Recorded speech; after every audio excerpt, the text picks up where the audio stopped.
It all started back when I was a kid on Melmac. And my name was Gordon.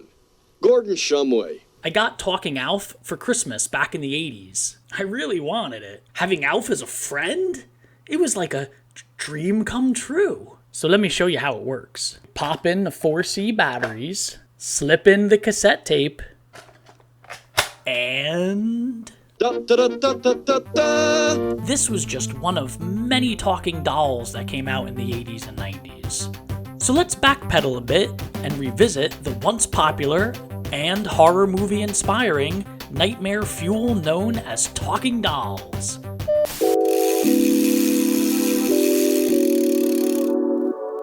So we have to go all the way back to the 1890s to find the first talking doll, Edison's phonograph dolls, and it is 100% nightmare fuel. If I should die before I wake, I praise the Lord my soul to take. Oh dear God, no. Then, some decades later, came the Pullstring talking dolls like Chatty Cathy. By the way, Chatty Cathy was voiced by the same actress who did the voice for the Twilight Zone episode called Living Doll, where the talking doll named Talking Tina murders and, well, I don't want to ruin it for you. My name is Talkie Tina, and I'm beginning to hate you. But let's talk about the 80s and 90s talking dolls. He doesn't destroy galaxies or capture aliens or fold up into a space vehicle. And his friends don't have names like Kiltron or Smashoid. Hi, my name is Teddy Ruxpin. Teddy Ruxpin was the first animatronic kids toy I personally remember. It was shocking and amazing. Like bringing Disney or Chuck E. Cheese into your own home. This was no Pullstring gadget. No. This was a sentient being. Well, to a kid it appeared that way. Teddy can read a book or tell you a story. Screw you, my buddy. You can't talk.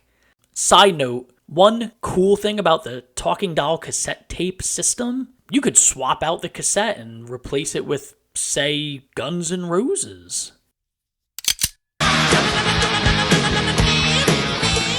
Nightmare fuel or not, Teddy Ruxpin helped spark an 80s fad that went pretty deep into the 90s. And considering how expensive these toys were, they sold quite well. Some memorable talking dolls of the time were... Oh, and by the way, I wanted to put the talking baby Sinclair from the hit 90s TV show Dinosaurs on this list, but I realized it's a Pullstring talking doll, so, you know. There's this dog. Sparkle. Daddy talks. Mommy talks. Baby Loves to Talk came out in the early 90s.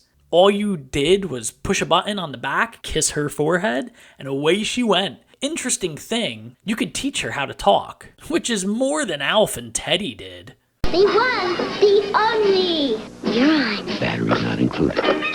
M-I-C-K-E-Y-M-O-U-S-E. Talking Mickey, because Disney gets in on everything.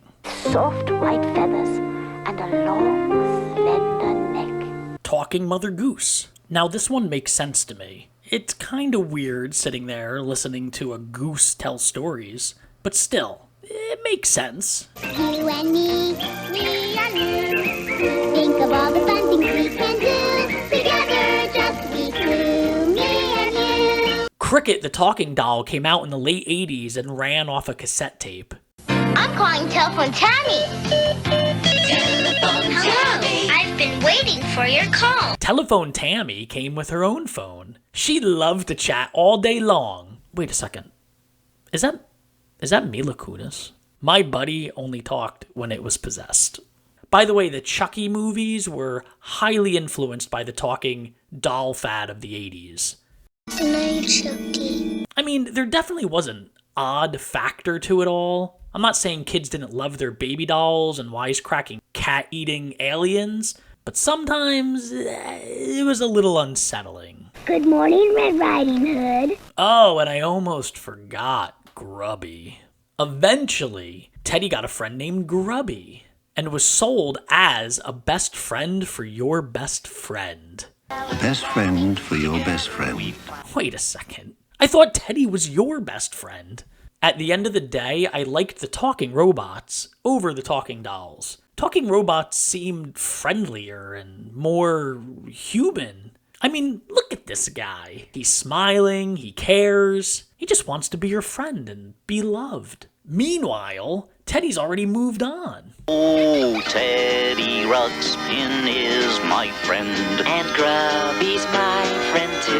That's me. The talking doll fad still goes on to this day, but the dolls are more advanced, and some were even accused of recording your children's secrets, like spy dolls. I mean, look at them. They're totally spies. Oh, whoopee! Me and me. That's Herbie. No. It seems even with the advances of technology making it possible to have a talking toy closer to Teddy from AI than Teddy Ruxpin, kids just aren't interested in those kind of toys anymore. Because at the end of the day, it's nightmare fuel any way you slice it. I sure have lots of fun with you. And you know, we could have some adventures too. Thank you so much for backpedaling with me. And make sure to let me know in the comments if you ever owned a talking doll, or if they ever creeped you out. Leave a like if you enjoyed this or any of my backpedal videos. Thanks again for backpedaling with me.